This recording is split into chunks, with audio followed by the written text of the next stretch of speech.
সকালে ঘুম থেকে উঠি, গুছিয়ে কাজে লেগে পড়ি। বৃষ্টি থামতেই ছেলের জন্য বাড়িতে বানিয়ে নিলাম সেরেলাক্স। রাধে রাধে বন্ধুরা, তোমরা সবাই কেমন আছো? আশা করি তোমরা সবাই ভীষণ ভালো আছো। আমরাও কিন্তু বেশ ভালো আছি। তো বন্ধুরা, আজ হচ্ছে শুক্রবার, তোমাদের সবাইকে সাথে নিয়ে আজকের ব্লগটা স্টার্ট করে দিলাম। সাথে থেকেও, আশা করছি আজকের ব্লগটাও তোমাদের বেশ ভালো লাগবে। তো সবাইকে জানাই আমার তরফ থেকে শুভ সকাল। তো সবার দিনটা যেন খুব ভালো যায়। তো দেখো, যাই হোক, আমি এইদিকে মেয়েকে স্কুলের জন্য রেডি করছিলাম। তো মেয়ে না সকালবেলায় উঠে ফ্রেশ হয়ে নিয়েছে। তো তারপর নিজেই ড্রেস পরে নেয়। তো তারপর তো জানোই, চুলটা তো আমাকে বেঁধে দিতেই হয়। তো তারপর এই যে ব্রাশ করেছে, ওর মাজন আর ব্রাশ যথাস্থানে রেখে দিলাম। তো সকালে ওর বাপি চা খায়। তো আমাদের তো গরু আছে, তো সকালবেলায় না গরুর দুধেই চা হয়। তো তারপর দেখো, আমার আর আমার মেয়ের আর কি হরলিক্সটা এখানে রেডি করে নিচ্ছি। তো ফ্লাক্সের মধ্যে তো গরম জল থাকেই, তো নিয়ে নিলাম। আর নিয়ে নিয়েছি দুটো করে বিস্কিট, আর ছিল মটর ভাজা, মানে মটর ডাল ভাজা আর মুড়ি। তো ওর বাপি না সকালবেলায় খুব তাড়াতাড়ি ছিল আর কি, চাটা খেয়েই চলে গেল, আর কিছু খায়নি আজকে। আর আমার মেয়ে আর আমি এদিকে সকালের খাবারটা খেয়ে নিলাম। তো এদিকে দেখো, ছেলে তো উঠে পড়েছিল, ওকেও খাইয়ে দিয়েছিলাম এর মাঝেই আর কি। তো তারপর ছেলে দেখো, যে কোনো জিনিস না এখন বাজাতে চায়। তো আমার ছেলের এত বাজানোর নেশা বা শখ, সব জিনিস মানে কৌটো বা কিছু জিনিস বাজানোর মতো পেলেই না ও বাজাতে আরম্ভ করে দেয়। তো তার মেন কারণ একটাই, যে ওর দিদি যখন গান শেখে, ওর গানের স্যার তো তবলা বাজায়। তো সেটা দেখে না আমার ছেলের আর কি ওইসব দিকে নেশা হয়ে গেছে। তো যাই হোক, ছেলের এদিকে বিছানায় খেলছিল। তো ছেলের এদিকে খেলতে খেলতে আমি ভাবলাম যে ওর জন্য না বাড়িতে যে স্যারেলাক্সটা তৈরি করব, তো সেটা রেডি করে নিই।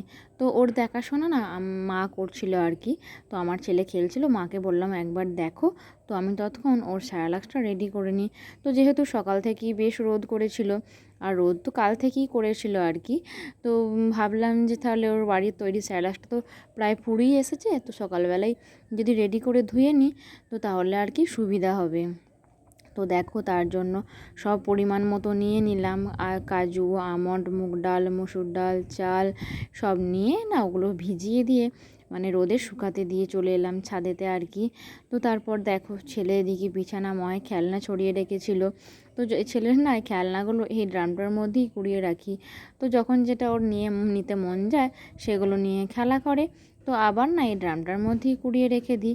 তারপর কি করলাম বলো তো, ওর তো বিছানাটা গোছাবো, তো সেই জন্য না ছেলের যে কাঁথাগুলো এলোমেলো হয়েছিল, তো সেগুলো ভালো করে গুছিয়ে নিলাম। তো ছেলে না খেলতে খেলতে এদিকটার মধ্যে এসে ওর জামা কাপড় আর কাঁথাগুলো না ওলট পালট করে দিয়েছিল। তো এদিকে সেদিকে বিছানার জিনিস ছিটিয়েছিল। তো সেই জন্য সেগুলো সব গুছিয়ে রেখে দিয়ে তারপর আর কি বিছানাটা ঝেড়ে নিলাম পরিষ্কার করে। তো তারপর না সকালবেলায় একবার জানলাগুলো না খুললে হয় না। তো এদিকে দক্ষিণ দিকে জানলাটা দিয়ে এত সুন্দর হাওয়া দিচ্ছিল, তো রুমের মধ্যে ফ্যান চালাতেই হবে না। তো সেই জন্য জানলাটা খুলে দিয়ে না এদিকে যে গাছগুলো লাগানো আছে, তো গাছগুলো সব জল দিয়ে দিলাম। তো জল দেওয়ার পর যেটুকু জল বাকি ছিল, এইদিকে নিচের জানলাটার দিকটা না ধুয়ে পরিষ্কার করে দিলাম। তো তারপর এদিকে জানলাটা খুলে দিলাম, তো তাহলে না রুমটা পুরো আলো হয়ে যাবে। তো সকালবেলায় না সব রুমের জানলাগুলো না খুললে একদমই ভালো লাগে না। আর কি বলো তো, রুমটা বেশ গরম রকম হয়ে থাকে। তো সেই জন্য দেখো, এই গাছগুলো জল দেওয়ার পর কি সুন্দর তাজা হয়ে আছে, তো দেখতে না খুব ভালো লাগে। তো যাই হোক, এরপর আমি আমার রুমটা ঝাঁট দিয়ে নিচ্ছি। তো সে মেয়ে তো সকালবেলায় আজ টিফিনে যে একটা বিস্কিট, আর একটা বিস্কিট বলতে একটা বিস্কিটের প্যাকেট আর লেস নিয়ে গেছে। তো আজকে না উঠতে তার মধ্যেই একটু বেলা হয়ে গিয়েছিল আর কি। তো উঠেছিলাম ভোরই, তো উঠেছিলাম ওই 5টার দিকে ওরকম হবে। তো ছেলে কি করেছিল, উঠে পড়েছিল। তো ছেলেকে ঘুম পাড়াতে গিয়েই আমার আর কি দেরি হয়ে গেল। তো যাই হোক, মেয়ের আজকে টিফিন বানাতে একদমই টাইম পাইনি। তো যেদিনকে না সময় পাই, সেদিনকে মেয়ে কী করে, বাড়ির যে খাবারগুলো থাকে, যেমন চিড়ে ভাজা, কেক, লেস, বিস্কুট, এগুলো নিয়ে চলে যায়। তো মেয়েকে বাইরের খাবারটা খুব কমই দিই আর কি, বেশি দিই না। তো চিড়ে ভাজাটা আর কেকটা যদি বা দিই, লেস কুরকুরেটা একদমই দিতে চাই না আর কি আমি। তো তবুও ছোটো বাচ্চারা দেখেছো তো, এসব দিকেই ওদের বেশি নেশা থাকে। তো যাই হোক, এদিকে আমি ঝটপট করে কাজ ছেড়ে নিই, কেননা ছেলে তো এখন ঘুমাচ্ছে। আর মানে ছেলে ঘুমাচ্ছে বলতে আমার রুমটা ঝাঁট দিই না, ছেলেদেরকে ঘুম পাড়িয়েছিলাম, তো তারপর অন্যান্য রুমগুলো ঝাঁট দিচ্ছি আর কি। তো রোজই এটা আমি করে থাকি, তার একটাই কারণ হচ্ছে ছেলে এখন লাইটের আলোয় একদম ঘুমাতে চায় না। আর লাইট জ্বাললে কী বলো তো, বেশি না উঠে পড়ার সম্ভাবনা থাকে। আর ছেলে ঘুমালে মনে হয় যতক্ষণ বেশি ঘুমায় ততক্ষণই আর কি কাজ সেরে নেওয়ার চেষ্টা করে নিই। আর ছেলে তো এই সকালের দিকটা ওই মোটামুটি ওই 1-1.5 ঘন্টার মতো ঘুমায়।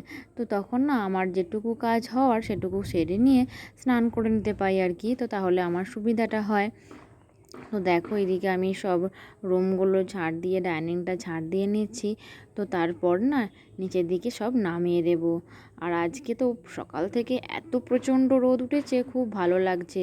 তো কালকে না সব বিছানাপত্রগুলো সব রোদে দিয়েছিলাম, তো বিছানার চাদরটাও না চেঞ্জ করে দিয়েছিলাম তখনই আর কি, দুপুরের দিকে। তো সেই জন্য সেটা তোমাদের সঙ্গে শেয়ার করা হয়নি। তো যাই হোক, এই রোদ উঠলে মানে বৃষ্টির পর আর কি রোদ উঠলে মনে হয় বিছানাপত্র সব রোদে দিই। তো বালিশ বিছানা যত সব ছিল সব রোদে দিয়েছিলাম। তো গরম গরম বিছানায় কিন্তু শুতে বেশ ভালো লাগে। তো কালকে না একটু বেলা হয়ে গিয়েছিলো বলে গদিটা রোদে দেওয়া হয়নি। তো ভাবছি দুদিন যাক, আবার যখন বেডশিটটা কাচবো তখন বিছানার গদিটা আর একবার রোদে দিয়ে দেব। তো তাহলে না ভালো হবে। তো এই কদিন মানে কদিন বলতে এই 1 মাস যে একভাবে বৃষ্টি হলো, তো আর মনে হচ্ছে না, মানে আর ভালো লাগছে না আর কি। বৃষ্টি বৃষ্টি যদি আবার হয়, তারপর কি বলো তো বিকালের দিকে তো অল্প অল্প বৃষ্টি আবার পড়তে রইলো। তো যাই হোক বন্ধুরা, আমার এদিকে সব ঝাঁটপাট দেওয়া হয়ে যাওয়ার পর না জলখাবারটা বানিয়ে নিচ্ছি। তো দেখো কড়াইয়ের মধ্যে তেল গরম করতে দিয়ে দিয়েছি, আর কুকারের মধ্যে না মানে গোটা আলু আর কলাই সেদ্ধ করতে দিয়ে দিয়েছিলাম আর কি। তো কলাই বলতে ওই মোটর কলাই, রম্ভা, ছোলা, সবুজ মোটর, গোটা মুসুরি, এরকম কলাইগুলো একসাথে এনেছিল আর কি। তো এই কলাইগুলো না কালকে রাতে ভিজানো হয়ে গিয়েছিল, মানে ভিজিয়ে দেওয়া হয়েছিল আর কি। তো তারপর কি বলো তো, আমি তেলের মধ্যে না জিরে, গোটা জিরে আর শুকনো লঙ্কা ফোড়ন দিয়ে না এই সেদ্ধ কলাই আর আলুটা দিয়ে দিয়েছিলাম আর কি। তো আজকে জলখাবারে এটাই বানাচ্ছি। তো তারপর দেখো সাঁতলে নেওয়ার পর একটু না ফোটালে তো হয় না। তো তারপর না একটা একটা আলু তুলে বেশ গেলে দিলাম, তো তাহলে না একটু মাখো মাখো ভাব হবে আর কি। তো তারপর তোমরা তো সকালে দেখলি ওর বাপি কিছু খেয়ে গেল না, তো সকালবেলা তো শুধু চাটাই খেয়ে গিয়েছিল। তো বাড়ি আসতেই ওর জন্য মুড়িটা রেডি করে দিলাম আর কি। তো শসা খেতে, শসা মানে শসার যে লেবু লঙ্কা দিয়ে খেতে না ওর বাপি খুব বেশ পছন্দ করে। তো সেজন্য গোল গোল করে শসা কেটে তো লেবু আর লঙ্কা নুন দিয়ে মানে শসাটা আর কি মাখিয়ে দিলাম। তো তারপর কি বলো তো যে কলাই সেদ্ধটা করেছি সেটা দেব আর এই শসাটা দেব। তো তারপর না লেবুটা ভালো করে নিখড়ে আর কি মাখিয়ে নিলাম। তো একটু টক টক রকম হলে না বেশ খেতে ভালো লাগে, তো একটু বেশি করেই দিলাম। তারপর কি বলো তো, ওর বাপি এই যে হাটবার গেল আর কি বুধবার দিনে, তো সেদিন কি না এই সিঙ্গাপুরি কলাগুলো নিয়ে এসেছিলো। তো এগুলো না মানে তখন যেদিনকে আনে সেদিনকে একটু কাঁচা কাঁচা ভাব ছিল, তো আজ কিন্তু বেশ পেকে গেছে। তো মুড়ির সঙ্গে না দুটো কলাও খেতে দিয়ে দিলাম আর কি। তো তারপর আমি স্নান সেরে নিলাম। তো এদিকে ঠাকুরঘরের পুজোটাও সেরে নেব। তো দেখো আমার কিন্তু এদিকে পুজোটা সারা হয়ে গেছে।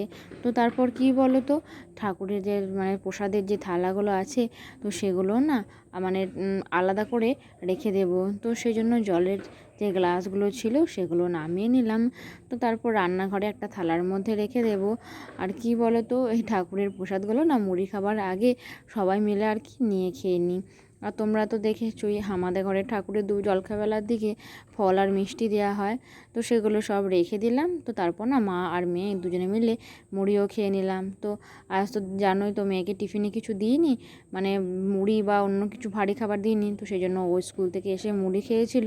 তো তারপর দেখো ওর বাপি এগুলো এনেছিল, ওর ওর খাবারগুলো সব কৌটোর মধ্যে ভরতে লেগে পড়েছিল।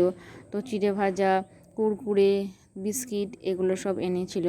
তো আমার মেয়ে আমার কাছে বায়না করছিল আমার যেহেতু খাবার সেহেতু আমিই গোছাবো আর তুমি ভিডিওটা সেট করে দাও।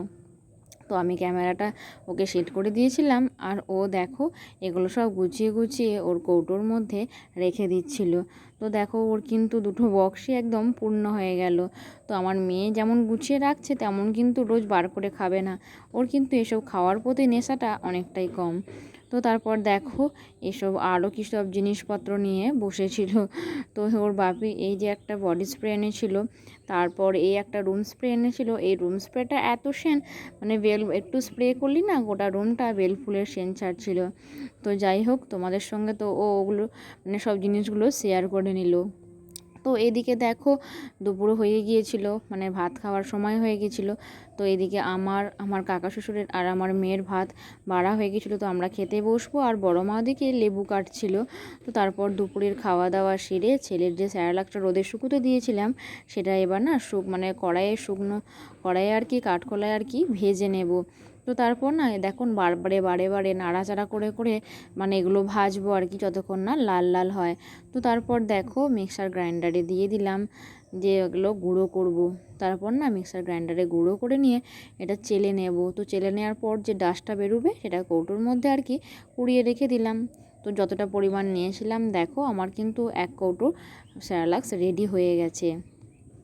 তো তারপর কিছু জিনিস ছিল সেগুলো সব আমি না একটু সময় পেয়েছি আর কি। তো ছেলে এখন ঘুমাচ্ছে, তো ভাবলাম এই জিনিসগুলো এই ঘরের মধ্যেই আর কি কৌটোদের মধ্যে ভরে দিই। তো এটা ছিল ছোলা ভাজা। তো সকালবেলায় না মুড়ি দিয়ে, মানে জেঠু মুড়ি দিয়ে আর কি সকালবেলায় খায়, তো সেই জন্য ফুরিয়ে গিয়েছিল। তো দেখো ভরে দিলাম, তো 1 কৌটো ভরে দিলাম, অনেক দিন হবে। তো তারপর আমার ছেলেকে তো ছোলা ছাতু খাওয়াই, তখন না এগুলো খোলা বাদ দিয়ে এই ছোলাগুলোকে মিক্সার গ্রাইন্ডারে গুঁড়িয়ে নিই, তাহলে আমার ছেলেরও খাওয়া হয় আর কি। তো তারপর হেঁটা ছিল বেসন। তো বেসন তো লাগেই, ধরো যখন বেগনে হয় আর তোমরা তো জানোই আমাদের ঘরে সবটাই বেশি বেশি, তো তখন তো বেসন অনেকটা পরিমাণে লাগে। তো আমাদের না বেশিরভাগ জিনিসই ওই 500 মতন বা 1 কেজির মতন আনা হয়। তো অল্প জিনিসও তো হয় না, যেহেতু যৌথ পরিবার সবাই মিলে থাকলে সবটাই আর কি বেশি বেশি লাগে যাই হোক আর কি। তো তারপর ছোলাটা মানে কাঁচা ছোলাটাও আর কি কৌটোর মধ্যে রেখে দিলাম। তো ছোলা আর কি ভিজানো হয়, তো সেই জন্য আর কি কাঁচা ছোলাটা এনে রাখা হয়েছে। তারপর দেখো আমি এখানে কৌটোর মধ্যে চিনিটা ঢেলে নেব। তো কৌটোর নিচে অল্প পরিমাণে চিনি ছিল, তো ভাবলাম যতটা পরিমাণ হয় ভরে দিই। বন্ধুরা, আমার আজকের ব্লগটা এখানেই শেষ করছি, আবার দেখা হবে নেক্সট ব্লগে। রাধে রাধে।